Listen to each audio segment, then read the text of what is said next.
This is the worst case of racism I've ever heard. It was so bad, the victim was paid over $11 million. This story starts in New York, Manhattan actually. A woman was hired to manage the personal trainers in a high end private gym. Now, we're talking about a privileged, exclusive, and extremely expensive gym on the Upper East Side. I went to the website to check prices, and you need to fill out a questionnaire to see if you're qualified to see the prices. So, I'm guessing I don't qualify. Now, this gym has personalized training, a steam room, a 14,000-foot dining area with a nutritionist and a curated menu. The locker rooms have heated floors. You understand what type of place this is? It appears that they want the best of the best for clients, and therefore, they only want the best of the best for employees. This prestigious club hired Robynn Europe last year to manage all of the personal trainers. Unfortunately, the employment didn't last, and she was fired after only 10 months. Robynn thought she was fired because she was a black woman, and she was treated badly because of her skin color, and only because of her skin color. Well, also because she was a woman. Now, if you're fired unfairly because of your skin color, that is awful. Everyone should be given the same fair and equal treatment no matter what. Everyone agrees to that. So Robynn took Equinox Gym to court. She was suing for unfair treatment or racism or unlawful termination of employment or something similar. I couldn't find the actual legal case files, but that sounds about right. Equinox Gym made their case why they couldn't keep Robynn employed any longer, and the jury heard the facts of the case. After some deliberation, they decided to give Robynn Europe $11.25 million in damages. Now, before everyone loses their mind with that amazing amount of money, we need to get into some of the details about Equinox Gym's reasons for firing her in the first place. In the 10 months that she worked at the gym, she was late 47 times. This had absolutely nothing to do with her race or gender. She was just unreliable as an employee, and if they can't count on her to be there on time, then she can't work there anymore. It seems simple enough. But no. Ms. Europe had a different view of her firing, believing that her lateness was merely a pretext for discrimination. See, she was on BPT, and soon after she filed a lawsuit in Manhattan federal court, arguing that she had been subjected to a hostile work environment, and eventually let go because of her race and gender. Her lawyers, all of them women at Crewmiller, which describes itself as, quote, a feminist litigation firm, argued that it was unfair because black women or something. It must be so hostile to her to show up when asked to perform a job that was paying her. This sense of entitlement is off the charts, and the entitlement goes way back.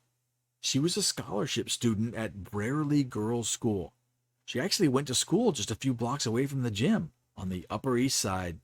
Privileged life from an early age.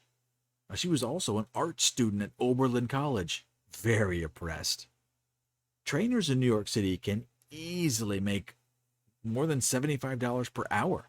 And she was the trainer's manager, so it would not be unreasonable to assume she made over $100 an hour. Maybe even more. Once again, very oppressed, as you can see. Equinox Gym has issued a statement about the verdict. They got down on their knees, apologized, and begged for forgiveness for being racist, and they vowed to do better. No, just kidding. They said this is bullshit. Okay, just kidding again, that's my opinion. What they actually said was they vehemently disagreed with the verdict, and they do not tolerate discrimination in any form. In my opinion, any company that flat out refuses to apologize when called a racist, if they're not a racist, is my kind of company. Now, that might have a lot to do with why she sued. The jury in New York will be very sympathetic to a black woman screeching about racism. The jury deliberated for about an hour before delivering the verdict of $11.25 $11.25 million in damages. The jury pool in New York City is woke, and they're basing the verdicts on emotion and guilt. Guilt for what? I have no idea. This woman was probably more privileged than most people in New York. But critical race theory says that all black people are helpless and oppressed, and they need to be given special care. I think that's the racist part. Everyone should be treated the same. So how does this play out? Well, it might bankrupt the company. Now that would put hundreds of people out of work, unemployed, because this woman can't tell time and can't show up when she's being paid. But in all reality, do you think this company will ever hire another black person? It's a fair question. If they fire them, they can lose $10 million or more. It doesn't matter if they have a good reason or not. If you show up late 47 times in 10 months, would you keep your job? Well, of course not. But if you're black in New York, you get paid $11.25 million. Does this set a precedent?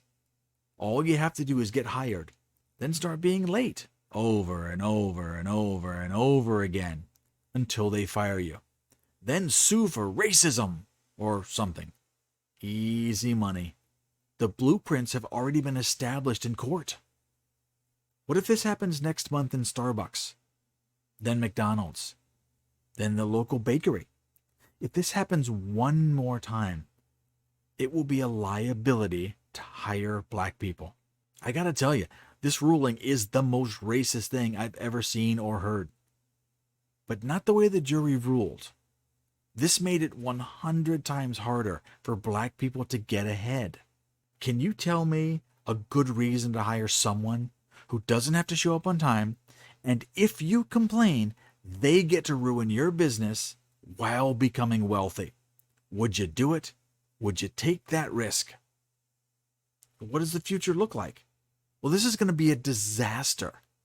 But it's another example of how everything woke turns to shit. But now the court system has gone woke, and it's turned the very idea of hiring employees into a landmine. New York has once again surprised me in how unbelievably self-destructive it has become by trying to get equity instead of equality. So what do you think? Oh, I know you have some opinions on this one. Let's hear it. Comments are wide open, and I reply to just about everyone. All right, I got more videos coming later, so I'll see you soon.